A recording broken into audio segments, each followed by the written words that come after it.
আমাদের গাড়ির মধ্যে দিয়ে মেঘ ঘোরাফেরা করছে, আঁকাবাঁকা পাহাড়ি পথ। এই ধরনের ইন্টারন্যাশনাল ট্রিপ যে কিভাবে গাড়ি নিয়ে করা যায় সব ডিটেলস কিন্তু এই ভিডিওতে থাকবে। আজকে সকালে একটা কাণ্ড হয়েছে। হ্যাঁ, কাণ্ডই বটে। ও ক্যামেরা বন্ধ করতে ইচ্ছে করছে না, জানি না কত লম্বা হচ্ছে ভিডিওটা। অফিসিয়ালি আমরা এখন ফরেন ল্যান্ডে। এই রে, উল্টো দিক দিয়ে আবার ট্রাক এসে গেছে। গাড়ি চালিয়ে ঘুরে বেড়াতে কার না ভাল লাগে, and we are no different. তবে এবার আমরা বেরিয়ে পড়েছি একটা ইউনিক রোড ট্রিপে। এবার আমাদের ডেস্টিনেশন হচ্ছে নেপাল। হ্যাঁ, ঠিক শুনেছেন, but to be precise, east Nepal. তাহলে আর দেরি না করে ফ্যাশন ইউর সিট বেল্টস এবং আমাদের সাথে চলুন একটা দারুণ পিকচারেস্ক রোড ট্রিপে।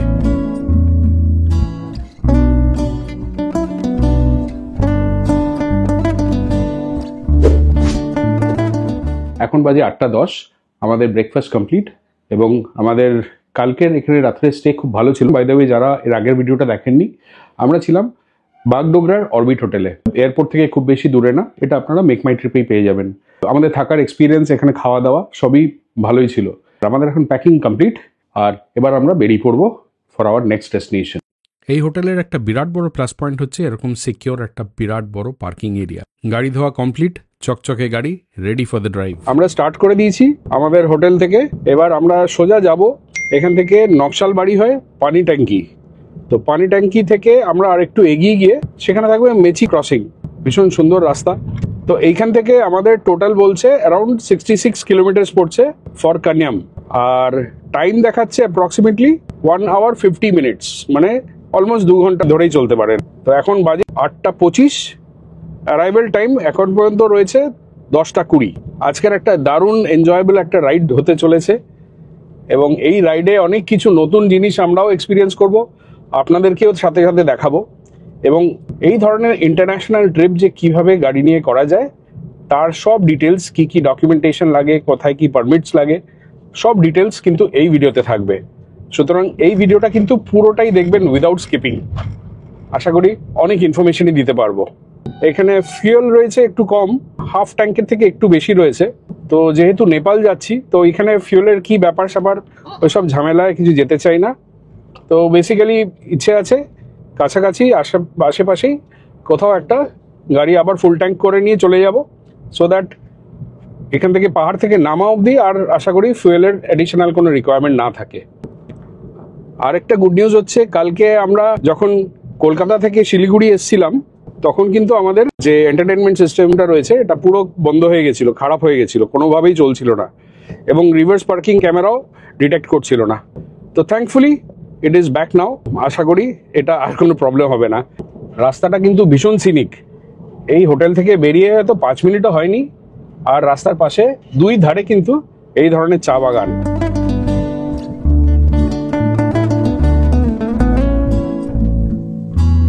বাই দ্য ওয়ে, এটা হচ্ছে NH 327। বাগডোগরা থেকে কান্যামের আমাদের যে হোটেল স্টে ছিল সেইখানে ডিস্টেন্স দেখাচ্ছিল approximately 65 kilometre. As per Google maps time লাগা উচিত 2 ঘন্টা। বাগডোগরা থেকে নকশালবাড়ি পানি ট্যাঙ্কি হয়ে আমরা জোর কলস ক্রস করে পৌঁছাবো কান্যাম। কলকাতা থেকে শিলিগুড়ি আসার আমাদের রোড ট্রিপের ভিডিও কিন্তু এই চ্যানেলে অলরেডি আপলোডেড। যারা মিস করে গেছেন এই ভিডিওটা অবশ্যই দেখে নেবেন। এটা হচ্ছে আমাদের আজকের দিনের ফার্স্ট টোল। এখানে কোথাও নাম লেখা দেখলাম না। বাহ, ফাস্ট ডিটেকশন হলো, ফাস্ট ট্যাগে যেমন নাম তেমন কাজ হলো। এখানে কাছাকাছি একটা এরকম SR এর পেট্রোল পাম্প পেলাম, কোনোদিন SR থেকে তেল ভরাইনি। ট্যাঙ্ক ফুল হয়ে গেছে, টেনশন ফ্রি। আর এখানে SR অ্যাকচুয়ালি আগে নাম ছিল, এখন নায়ারা গ্রুপ নিয়ে নিয়েছে, তো ওরা এখন নাম চেঞ্জ করেনি। এখান থেকে ফুয়েল আপ করে নিয়ে এখন আমরা যাচ্ছি পানি ট্যাঙ্কি হয়ে কাকরভিটা। কাকরভিটা হচ্ছে নেপালের বর্ডার বলতে পারেন। তো সেইখানেই কিন্তু গাড়ির পারমিট সব কিছু হয় এবং যারা যাচ্ছে ইন্ডিয়ান সিটিজেন যারা নেপালে যাচ্ছে তাদের যা যা পারমিট আর যা যা ডকুমেন্টেশন ভেরিফিকেশন সবই ওখানে হবে। চা বাগানের মধ্যে দিয়ে ড্রাইভ করতে করতে আমরা পৌঁছে গেলাম পানি ট্যাঙ্কি। এই রুট দিয়ে যদি ইন্ডিয়া থেকে নেপাল যান, এটা হচ্ছে ফার্স্ট ইন্ডিয়ান চেক পয়েন্ট। এখানে কিন্তু আপনাদের ইন্ডিয়ান আইডি চেক করা হবে। ও আচ্ছা, এই জায়গার নাম পানি টাঙ্কি কিন্তু এই সামনের গাড়িটার জন্য না, জায়গাটার নামই পানি টাঙ্কি। তো আমরা এখন মেচি ব্রিজ ক্রস করছি, নিচ দিয়ে গেছে মেচি নদী, এখান থেকে হয়তো দেখা যাবে না। আর এই হচ্ছে বিশাল বড় একটা চওড়া ব্রিজ। তো এখানে যেটা হলো আমাদের আর কি, আমাদের আধার কার্ড চেক করলো। এখানে ভোটার কার্ড, আধার কার্ড বা পাসপোর্ট যেটাই থাকবে ইন্ডিয়ান ন্যাশনালিটি প্রুফের জন্য, তো সেগুলোকে ভ্যালিডেট করবে। আর আপনার কাছে কোনো লাগেজ থাকে, যেরকম এয়ারপোর্টে ব্যাগেজ স্ক্যানার হয় সেরকম স্ক্যান করবে আপনার লাগেজ, অ্যান্ড দ্যাটস ইট। এইবার আরও আগে গিয়ে গাড়ি যেহেতু আমরা নিয়ে যাচ্ছি নিজের গাড়ি, তো এবং এটা যেহেতু ইন্ডিয়ান রেজিস্ট্রেশন, তো গাড়ির জন্য আবার স্পেশাল পারমিটের ওখানে আবার কিছু রিকোয়ারমেন্ট আছে। ওইখানে পৌঁছাই, আমিও দেখবো আপনাদেরকেও দেখাবো। তো কথা বলতে বলতে এই মেচি ব্রিজের শেষের দিকে চলে এসেছি। যেখানে চেকিং হচ্ছিল সেখানে আর আমি ক্যামেরা অন করিনি, কারণ ওটা রেস্ট্রিক্টেড এরিয়া, তো ওখানে ফটোগ্রাফি না করাটাই বেটার। তো এখন আমরা রয়েছি এখানে, এটা হচ্ছে মেচিতেই কাস্টমস অফিস। এইখানেই যতদূর মনে হচ্ছে আমাদের গাড়ির পারমিটটা করতে হবে। এখানে গাড়ির পারমিটকে বলা হয় ভাঞ্চার। ভাঞ্চার হচ্ছে এখানকার লোকাল ল্যাঙ্গুয়েজে গাড়ির পারমিটকে বলে। তো এখানে কিছু ডকুমেন্টস আমাদের লাগবে, পারমিটগুলো কমপ্লিট করি, তারপর আপনাদেরকে সব ডিটেলস দিচ্ছি। বাই দ্য ওয়ে, এই জায়গাটাও কিন্তু একদম রেস্ট্রিক্টেড এরিয়া, বাইরে কোনো ফটোগ্রাফি অ্যালাউড না। আর এটা হচ্ছে একটা ছোট গ্লান্স আশেপাশের, আর ওইখানে চেকিং ফেকিংগুলো হচ্ছে। ফাইনালি সব যত রকমের ফর্মালিটিস ছিল সব কমপ্লিট। অফিসিয়ালি আমরা এখন ফরেন ল্যান্ডে, নেপালে রয়েছি, এবং এই জায়গাটার নাম হচ্ছে কাক্কারবিথা। এটা হচ্ছে entry point of Nepal, bordering between India and Nepal. আমাদের হোটেল থেকে হার্ডলি 14 থেকে 15 কিলোমিটার ট্রাভেল করেই পৌঁছে গেলাম আমরা ইন্টারন্যাশনাল সয়েলে। তো আপনাদেরকে সামনেটা একটু দেখাচ্ছি। এই হচ্ছে ঢোকার সাথে সাথে এরকম ধরনের আপনারা একটা এন্ট্রি পয়েন্ট পাবেন। এখানে কিন্তু শহর রয়েছে, আশেপাশে বাড়ি টাড়িও রয়েছে। আর কিছুটা আগেই একটা ছোট্ট একটা চা বাগানও আমরা দেখলাম। এই রাস্তাগুলোকে এক্সটেনশন করা হচ্ছে, সুতরাং এখন শুধু সিঙ্গেল লেন একটা রাস্তা রয়েছে, একদিকে যাচ্ছে একদিকে আসছে একটা একটা গাড়ি। তবে এটা এক্সটেনশন হয়ে গেলে বেশ চড়া হয়ে যাবে।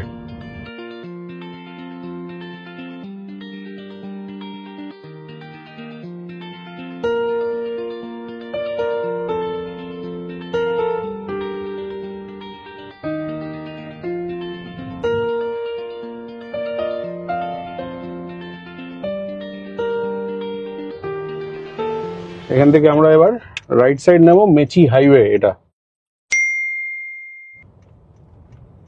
এখানে কোনো ট্রাফিক সিগন্যাল তো দেখলাম না। হ্যাঁ, এইখানটা পুরো একদম মার্কেট এরিয়া। এটা একটা ভালো জায়গা। একটা বেল্ট কিনে নেবো নিশা, একটা ফরেনের বেল্ট পরার অনেকদিনের ইচ্ছে। আজকে সকালে একটা কাণ্ড হয়েছে। হ্যাঁ, কাণ্ডই বটে। হ্যাঁ, খাওয়ার চোটে বেল্টটাই ছিঁড়ে ফেলে গেছে।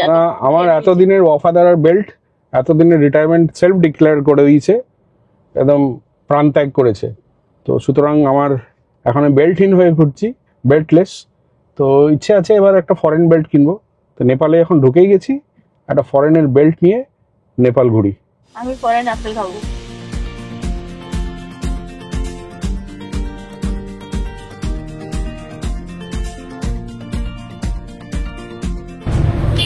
আমার বেল্ট হয়ে গেছে। তো আমার ফার্স্ট ইন্টারন্যাশনাল পারচেজ এই ট্রিপে। আমার বেল্টের দাম পড়লো ইন্ডিয়ান কারেন্সিতে 200 টাকা, ওরা নেপালি কারেন্সিতে 500 বলছিল। কনভার্সন হচ্ছে 100 টাকা ইন্ডিয়ান রুপিস, 160 টাকা নেপালি রুপিস, 1.6। এটা হচ্ছে কনভার্সন রেট। 200 টাকা পড়েছে, হিসেব করে নিই যে কত হয়েছে নেপালি কারেন্সিতে, এবং ঠকেছি কিনা সেটাও জানিয়ে দিন। ওখানে ঢুকে গেছি, কেনাকাটা চালু। তুমি কি নিচ্ছ? আরে সবে স্টার্ট হলো। আচ্ছা, সবে স্টার্ট হলো। এই রে, এই হচ্ছে নেপালি 100 রুপিস। ফার্স্ট পারচেজ ডান। আমাদের ফার্স্টে যেটা কিনলাম সেটা হচ্ছে বেল্ট। বেল্ট কিনে তো ইন্ডিয়ান রুপিসই ওটাতে হয়ে গেছে। তারপরে দু একটা টি শার্ট কিনলাম, 300 টাকা করে ইন্ডিয়ান কারেন্সিতে পড়েছে। এগুলো ক্যাজুয়াল টি শার্টস, 300 টাকা হিসেবে বেশ ভালো। 1000 টাকা দিয়েছিলাম, ওরা নেপালি 100 রুপিস দিয়েছে, যেটা একটু কম আমাদের 100 টাকা থেকে, but still it is good. আমাকে নিয়ে হাসাহাসি করলো, নিজে সবকিছু কিনে নিল, বেল্ট থেকে টি শার্ট পর্যন্ত। চলো আবার স্ট্রেট বেরিয়ে যাই। এখানেই যদি এতটা টাইম লেগে যায়, আসল জায়গায় তো আরো দেরি হয়ে যাবে। ঈশা, আর ওইদিকে দেখিও না, একদম সোজা তাকাও, একদম সোজা গিয়ে গাড়িতে স্টার্ট দিয়ে হুশ করে পৌঁছে যাবো। 10:30 এখানেই বেজে গেছে, আর 1.5 ঘন্টা মতো লাগবে পৌঁছাতে। অনেক কিছু প্ল্যান ছিল, সবই মনে হচ্ছে একটা একটা করে ডেফার হচ্ছে। ভাগ্যিস তোমার বেলটা ছিঁড়ে গেছিল বলে উঠতে পারলাম, না সেটা তো ঠিক আছে। চলে যেতাম আগে ডেস্টিনেশন তারপরে ঘোরাঘুরি। তো আমরা এখন বেরিয়ে পড়েছি, এখান থেকে আমাদের হোটেল মোটামুটি 1 ঘন্টার আরো ডিস্টেন্স দেখাচ্ছে। আপাতত কিন্তু আমরা প্লেন ল্যান্ডেই যাচ্ছি।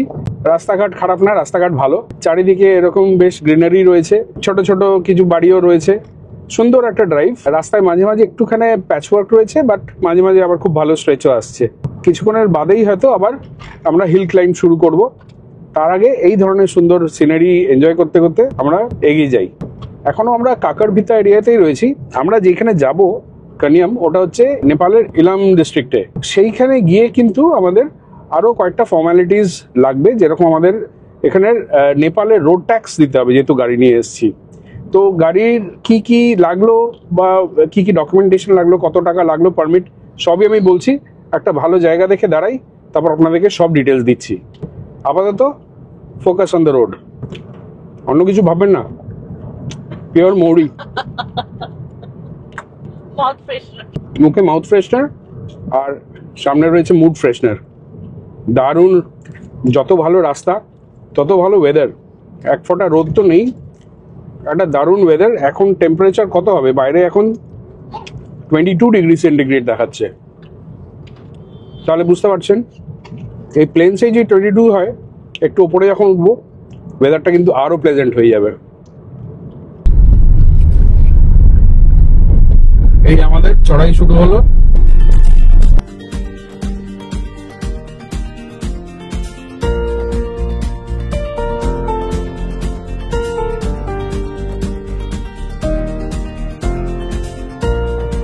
অনেক দূরে পাহাড় দেখা যাচ্ছে হালকা হালকা, তবে খুব কুয়াশা রয়েছে, মেঘ রয়েছে, ঢেকে আছে, হয়তো ক্যামেরাতে বোঝা যাচ্ছে না। এখানে আবার হালকা একটু উঠে এই দুই ধারে চা বাগান রয়েছে। এইখানে এই কানিয়ামে চা বাগান কিন্তু খুব নামকরা, আর এখানে চা বাগানেরই বিউটি। যেরকম হালকা হালকা ছোট ছোট পাহাড় টিলা মতো রয়েছে, চারিদিকে চা বাগান দিয়ে ঘেরা, এই ধরনের বিউটি রয়েছে কানিয়ামে। দুই ধারে চা বাগান নিয়ে এগিয়ে চলেছি আমরা।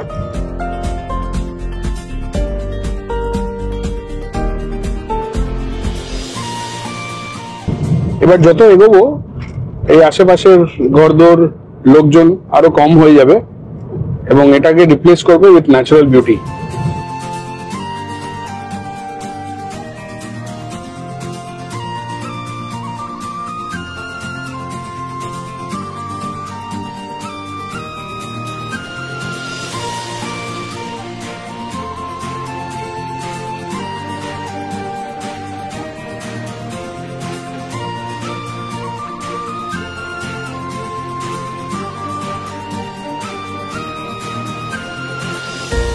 আশেপাশে এ ধরনের সুন্দর সিনারি দেখতে দেখতে যতটাই এগিয়ে গেলাম, প্লেন ল্যান্ড ছাড়িয়ে কখন যে পাহাড়ে চড়তে শুরু করলাম বোঝাই গেল না। ও বাই দ্য ওয়ে, আমরা কিন্তু পাহাড়ে এর আগে কখনো গাড়ি চালিয়ে যাইনি, এটাই আমাদের ফার্স্ট টাইম। ফার্স্ট টাইম বললে হয়তো পুরোপুরি ঠিক হবে না, কারণ এর আগে টেকনিক্যালি আমরা আরেকটা পাহাড়ে গেছিলাম, সেটা হচ্ছে গত বছর অযোধ্যা পাহাড়। সুতরাং বলাই যেতে পারে পাহাড়ে ওঠার একটা হালকা ফুলকা নেট প্র্যাকটিস আমি করেই এসেছিলাম। অ্যান্ড থ্যাঙ্কস টু ইউটিউব, গাড়ি চালিয়ে পাহাড়ে কিভাবে ওঠা যায় তার একটা ভার্চুয়াল এক্সপিরিয়েন্স হয়ে গেছিল বলতে পারি। বাট হ্যাঁ, ভার্চুয়াল এক্সপিরিয়েন্স। এইবার টাইম ফর অ্যাকচুয়াল এক্সপিরিয়েন্স। তবে দিস ইজ এ ফ্যাক্ট, এখন পর্যন্ত যেইটুকুই আমরা ইনক্লাইনে চড়েছি আমার কিন্তু বেশ ভালোই লাগছিল। রাদার একটা দারুণ এক্সাইটিং ফিলিং আসছিল যে এটা তো যে স্টার্ট, এবং আগে যখন আরো বেশি আমরা ইনক্লাইনে চড়ব তখন কি ওয়েট করছে আমাদের জন্য।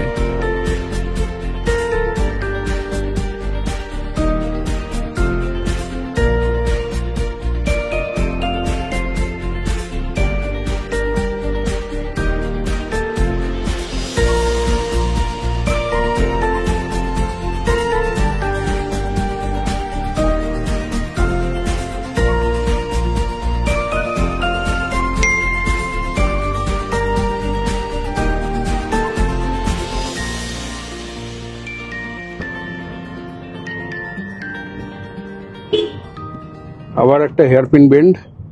এই জায়গাটাতে অনেকগুলো এরকম হেয়ারপিন বেন্ড রয়েছে, যা ম্যাপে দেখাচ্ছে এটাই বোধহয় আমরা মেইন চড়াই যেটা থাকে না, আস্তে আস্তে প্লেন থেকে যেটা মেইন চড়াই থাকে সেইটা বোধহয় এখন আমরা করছি, সেই জন্য এতগুলো হেয়ারপিন বেন্ড দিয়ে দিয়ে দিয়ে পাহাড়ের গা বেয়ে বেয়ে উঠছে। সামনের পাহাড়গুলো হয়তো ওই দিকেই আমরা যাচ্ছি। এখন টেম্পারেচার বাইরে 20, জানলা ফানলা খুলে দিয়েছি, খুবই প্লেজেন্ট ওয়েদার। ছোট ছোট যেরকম দার্জিলিং ওঠার পথে ছোট ছোট গুমটি পড়ে, মোমো আর ম্যাগি চা সেই ধরনের দু একটা পড়ছে রাস্তায়।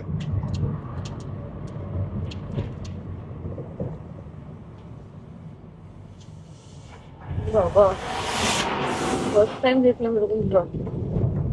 এগুলো তো উঠবেই না। না, মানে এত কালার। এইখানে রাস্তাটা একটু ভাঙাচোরা, ধুলো রয়েছে বেশ।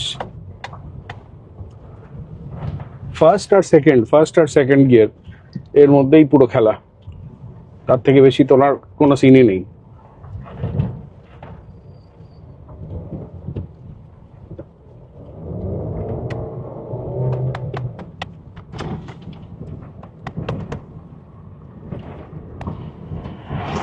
উপরে কি সুন্দর দেখো, একটা জায়গায় কোথাও উনুন জ্বলছে পাহাড়ের মাঝখানে, সুন্দর লাগছে বেশ।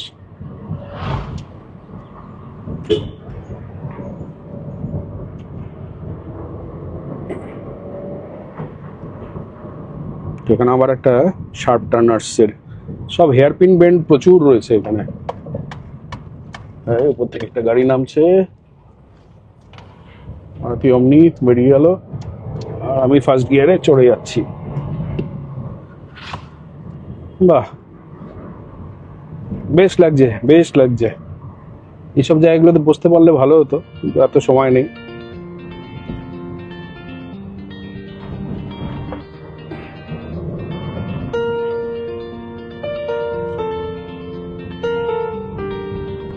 যত এগোচ্ছি আস্তে আস্তে এরকম কুয়াশা মেঘ একেবারে আরো বেশি করে ঢেকে যাচ্ছে। এখানে আবার একটা হেয়ারপিন বেন্ড আছে, এটা বেশ খাড়া, বেশ খাড়া।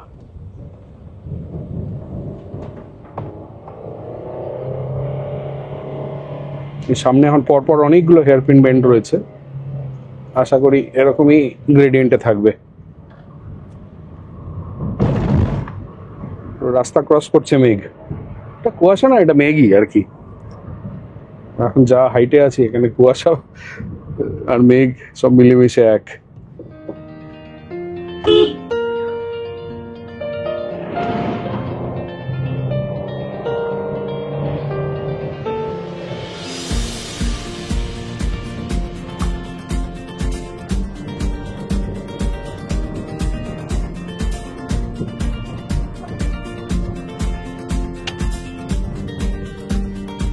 এখানে বোতল দাম কত নিয়েছিল?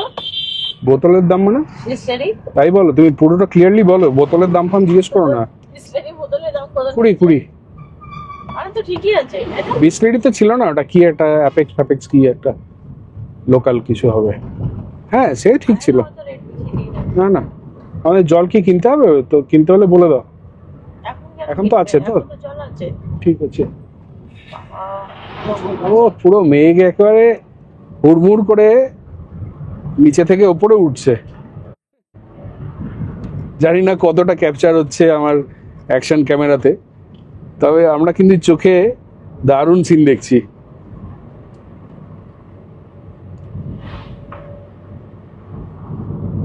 আমি যদি ড্রাইভ না করতাম তাহলে ডেফিনেটলি আমার মিররলেস ক্যামেরাটা দিয়ে এগুলোকে আরো ভালো একদম ন্যাচারালি ক্যাপচার করতে পারতাম, কিন্তু কিছু করার নেই।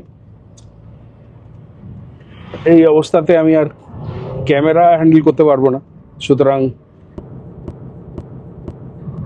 সুতরাং আমার অ্যাকশন ক্যামেরাই একমাত্র ভরসা। তাকে একটা সিংহাসনে বসিয়ে দিয়েছি, সে তার ম্যাজিক করুক।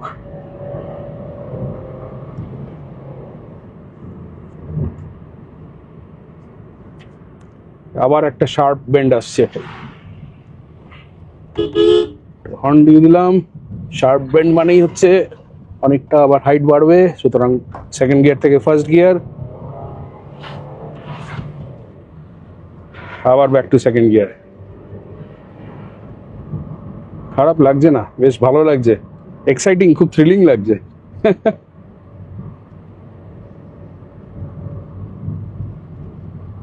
এখানে হয়তো আরো ক্লিয়ারলি বোঝা যাচ্ছে কিভাবে মেঘ পুরো আস্তে আস্তে পুরো ঢেকে দিচ্ছে। এই একটা ছোট টাউন দিয়ে পাস করছি।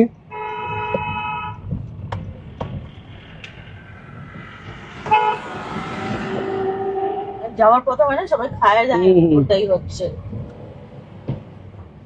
অনেক, হ্যাঁ এটা ইলামে ঢুকে গেলাম। আচ্ছা, তাহলে এটা হচ্ছে আমাদের যেখানে আসার কথা ইলাম, সেই ডিস্ট্রিক্টে আমরা ঢুকে গেছি। এখান থেকেও দেখাচ্ছে অলমোস্ট 10 কিলোমিটার হচ্ছে ডিস্টেন্স আমাদের হোটেলের। তবে আমরা হোটেলে ডাইরেক্টলি যাব না, অন দ্য ওয়ে দু একটা সাইট সিইং এর জায়গা পড়বে, সেখানে দাঁড়ানোর চেষ্টা করব। 10 কিলোমিটার আমাদের 20 মিনিট দেখাচ্ছে, তাহলে আমার মনে হয় না এখানে আর অত বেশি আমাদের হিলি টেরেন পাবো। এখানে মোটামুটি এই ধরনেরই হয়তো আপ ডাউন থাকবে।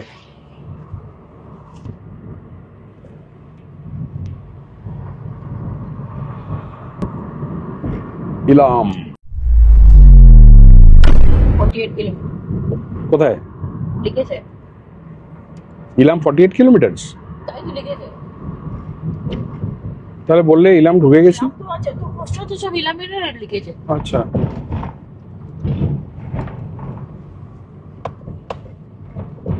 এটাকে দুগুলো বা কুয়াশা, কুয়াশা না এটা ধুল না, এটা মেঘ, কুয়াশাও না।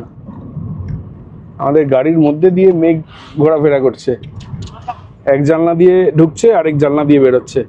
আচ্ছা, বাই দ্য ওয়ে এখন হচ্ছে 15 ডিগ্রি সেন্টিগ্রেড বাইরের টেম্পারেচার।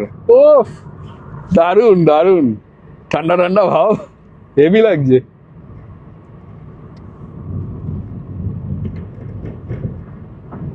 সন্ধে না হয়ে যায় এখন, সকাল 11:30টার সময় এরকম সন্ধে নেমে গেলে মুশকিল। কিন্তু একটাই চাপ, এই এত মেঘ ফেঘ থাকলে তো আমরা আর কিছু ভিউ পয়েন্ট কিছুই দেখতে পাবো না।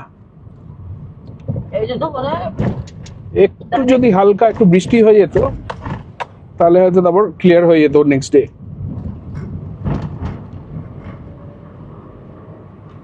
যাই হোক, এটাও একটা আলাদা বিউটি। এরকম মেঘের মধ্যে দিয়ে গাড়িটা বেরিয়ে যাচ্ছে, সাদা রঙের আঁকা বাঁকা পাহাড়ি পথ। এখানে আবার কাজ হচ্ছে, এই রে উল্টো দিক দিয়ে আবার ট্রাক এসে গেছে। এইটুকু জায়গা দিয়ে গলবে, হ্যাঁ গলে যাবে। ওদের লোক থাকা উচিত এখানে, একদম মার্জিনাল, एकदम मार्जिनल। वेलकम टू हरकते, यहाँ पे बहुत हरकत हो रहा है, अपना सीमा में रहो। अरे ना,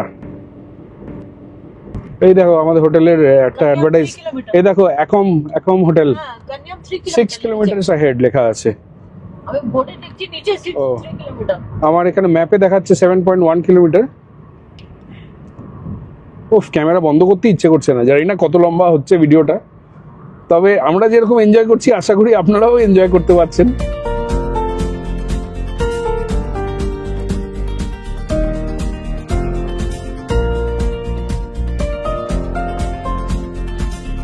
এই পাহাড়ে যেরকম ক্লিয়ার ওয়েদারের একটা আলাদা বিউটি, এই ধরনের একটা ক্লাউডি ওয়েদারেরও কিন্তু মিষ্টি ওয়েদারেরও একটা আলাদা বিউটি।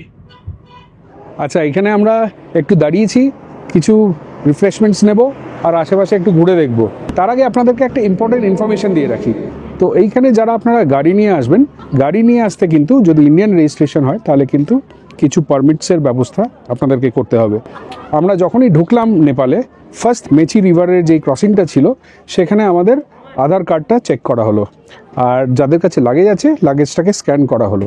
নদীটা যেই ক্রস করলাম, ব্রিজটা যেই ক্রস করলাম, একটু এগিয়ে গিয়েই সেখানে ছিল কাস্টমস অফিস।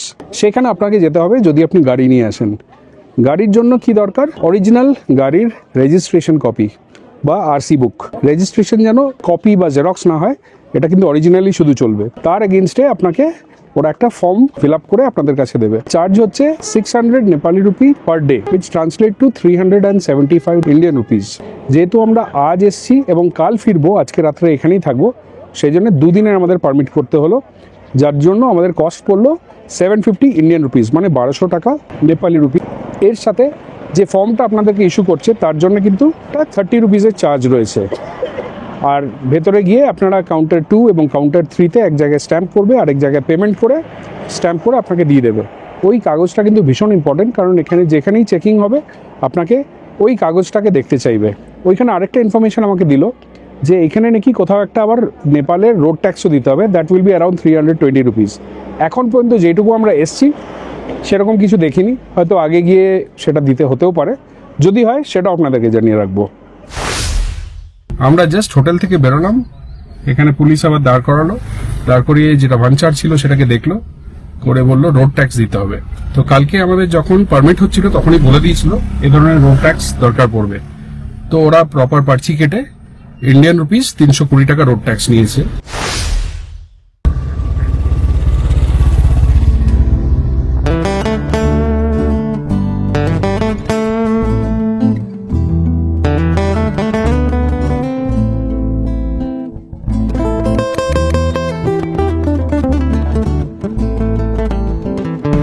পৌঁছে গেছি আমরা আমাদের হোটেলে, অ্যাকম হোটেল।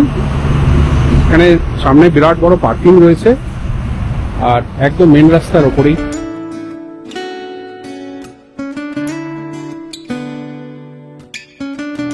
রুমে জাস্ট চেক ইন করেছি, এবার রুমটা দেখা যাক। এই হলো এন্ট্রেন্স, ঢোকেই বড় কিং সাইজ বেড, তার পাশেই এখানে একটা ওয়ার্কিং টেবিল রয়েছে, বিশাল বড় একটা আয়না, এসি রয়েছে, যদিও শুনলাম এখানে সারা বছরই এসি লাগে না। এখানে রুম হিটারের ব্যবস্থাও রয়েছে, দরকার হলে ফোন করলে দিয়ে দেবে ফ্রি অফ কস্ট। জলের বোতল রয়েছে দুটো 500 ml কমপ্লিমেন্টারি, আর টি কফি খুব ভালো একদম অ্যারেঞ্জমেন্ট, যে কোনো ভালো ক্যাটেগরি স্টার গ্রেডেড হোটেলে যে ধরনের থাকে প্রেজেন্টেশন সেরকম। ওয়াইফাই রয়েছে, এখানে স্ক্যান করলে ওয়াইফাই আপনারা ফ্রিতে অ্যাক্সেস করতে পারবেন। আচ্ছা, এই হচ্ছে টয়লেট, সবই খুব স্ট্যান্ডার্ড টয়লেটরিজ রয়েছে এখানে। এখানে একটা টিভি রয়েছে, পাশে একটা কাবার্ড রয়েছে, কাবার্ড আর খুললাম না। আর এখানে হচ্ছে ওয়াল টু ওয়াল একটা জানলা দেওয়া ব্যালকনি, এটাকে খোলা যাক। কোন দিক দিয়ে খোলে? আর এই হচ্ছে ব্যালকনি দিয়ে ভিউ। এখন পুরোটাই মেঘলা, but on a bright day এখানে কিন্তু দারুণ একটা ভিউ পাওয়া যায়, পুরো ভ্যালি ভিউ পাওয়া যায় এখান থেকে। এটা হচ্ছে প্রিমিয়াম ক্যাটেগরি রুম। আপনাদেরকে আরেকটা রুম ক্যাটেগরি দেখাই, this is the other room, এটা হচ্ছে ডিলাক্স রুম। সবই সেম, এখানে ভিউটা হচ্ছে সাইডের ভিউ রয়েছে, পাশে একটা ফরেস্ট রয়েছে আর রাস্তার ভিউ রয়েছে, আর ব্যালকনি কিছু নেই। এই রুমের সন্ধান পেয়েছি আমি ফ্রম booking.com। booking.com-এ গিয়ে আপনারা এটা বুক করতে পারেন, তবে booking.com-এ আমি শুধু ডিলাক্স ক্যাটেগরি রুমেরই লিস্টিং পেয়েছি, ওখানে প্রিমিয়াম রুমের লিস্টিং ছিল না। বাই দ্য ওয়ে এখানে আরেকটা রুম আছে, সেটা হচ্ছে 4 বেডের রুম, ফ্যামিলি সুইট, ওটা একদম ব্যাক সাইডে। তো ওটাও কিন্তু বিশাল বড়, এটার অলমোস্ট 2.5 টাইমস বড়, তবে 4 বেডের রুম। এই হোটেলটাই বুক করতে হয় আপনাদেরকে, কিন্তু booking.com-এ বুক করতে পারেন, সেখানে শুধু ডিলাক্স রুম আছে। আমি ওটা দেখেছিলাম অ্যারাউন্ড 21 আর 2200 পার ডে হিসেবে। তো এবার অনেক সময় অনেক রকম অফার টফার চলে, তো বেস্ট হচ্ছে এদের ওয়েবসাইটে গিয়ে ওখানে কন্ট্যাক্ট নাম্বার পেয়ে যাবেন। মনে করে ডাইরেক্ট ফোন না করে হোয়াটসঅ্যাপ কল করবেন, ডাইরেক্ট ফোন করলে কিন্তু ইন্টারন্যাশনাল কল হয়ে যাবে।